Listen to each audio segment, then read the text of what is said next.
First revision topic में आज हम लोग देखेंगे बैंकिंग। इसमें स्वतंत्रता से पहले भारत में 3 प्रेसिडेंसी में बैंकों की स्थापना की गई थी। पहला बैंक था बैंक ऑफ बंगाल, इसकी स्थापना 1806 में किया गया था। दूसरा बैंक था बैंक ऑफ बॉम्बे, इसकी स्थापना 1840 में किया गया था। और तीसरा बैंक था बैंक ऑफ मद्रास, इसकी स्थापना 1843 में किया गया था। 1921 में इन तीनों बैंकों को मिला करके इंपीरियल बैंक ऑफ इंडिया की स्थापना किया गया। यानी Bank of Bengal, Bank of Bombay और बैंक ऑफ मद्रास को मिला करके एक बैंक बनाया गया, उसका नाम रखा गया इंपीरियल बैंक ऑफ इंडिया। आगे देखेंगे 1 जुलाई 1955 को इसका यानी इंपीरियल बैंक ऑफ इंडिया की राष्ट्रीयकरण हुआ और इनका नाम स्टेट बैंक ऑफ इंडिया रखा गया। भारतीयों द्वारा प्रबंधित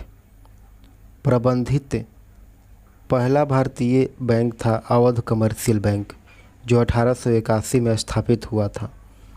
फिर 1894 में पंजाब नेशनल बैंक की स्थापना हुई। उसके बाद बैंक ऑफ इंडिया 1906 में, फिर उसके बाद बैंक ऑफ बड़ौदा 1908 में, फिर सेंट्रल बैंक ऑफ इंडिया 1911 में, बैंक ऑफ मैसूर 1913 में।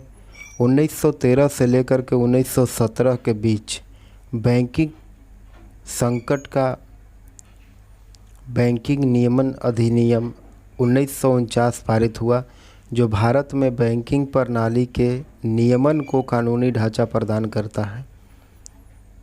1955 में सबसे बड़े बैंक के 7 सहयोगी बैंकों का गठन किया गया, जिन्हें स्टेट बैंक समूह कहा जाता था।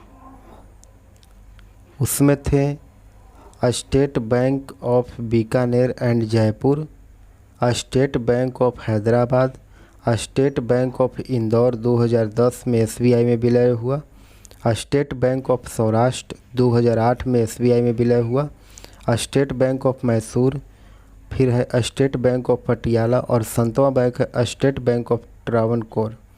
ये सातों बैंक भारत के बैंकिंग इतिहास में सबसे बड़े विलय का एकीकरण के रूप में स्टेट बैंक समूह को 5 धारक बैंकों के भारतीय स्टेट बैंक में विलय 1 अप्रैल 2017 से प्रभावी करने की घोषणा की गई। ये 5 सहायक बैंक नीचे दिया गया है, जिसमें देखेंगे state bank of Bikaner and Jaipur, state bank of Mysore, state bank of Travancore, state bank of Patiala, state bank of Hyderabad. इसके अलावा भारतीय महिला बैंक का भारतीय स्टेट बैंक में विलय कर दिया गया और 19 जुलाई 1969 को 14 व्यावसायिक बैंकों का राष्ट्रीयकरण किया गया। 15 अप्रैल 1980 को दूसरा राष्ट्रीयकरण किया गया। उसमें पहला बैंक था बैंक ऑफ इंडिया, दूसरा सेंट्रल बैंक ऑफ इंडिया और तीसरा पंजाब नेशनल बैंक, चौथा बैंक ऑफ बड़ौदा, पांचवा यूनाइटेड बैंक ऑफ इंडिया, छठा यूनाइटेड कमर्शियल बैंक, 7वां केनरा बैंक, 8वां सिंडिकेट बैंक, 9वां देना बैंक, 10वां बैंक ऑफ महाराष्ट्र, 11वां इलाहाबाद बैंक, 12वां यूनियन बैंक ऑफ इंडिया, 13वां इंडियन ओवरसीज बैंक, 14वां इंडियन बैंक आदि। ये 14 बैंक जो थे वो 19 जुलाई 1969 को व्यावसायिक बैंकों के राष्ट्रीयकरण किया गया था।